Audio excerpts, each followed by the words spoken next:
Are you having problem on the HelloFresh application, like your orders are not showing, or if you are having problems with tracking? Well, if you are facing these kind of problems, here are some things that you can try to ensure that you don't face this problem again. First being, let's start with the internet connection.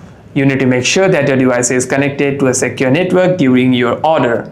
Swipe down from your notification center and turn on your Wi-Fi and connect to a network that is actually working. After that, you want to clear the cache and open the app again. Go to your home page and navigate the app. After that, you want to tap and hold on to the app and click on App Info. Tap on Storage and Cache, and here you will see Clear Cache and Clear Storage option at the bottom. You want to clear both of them from here and open the app again. After that, if you're still having problems, you want to simply go to the contact support team and clarify your problem over there.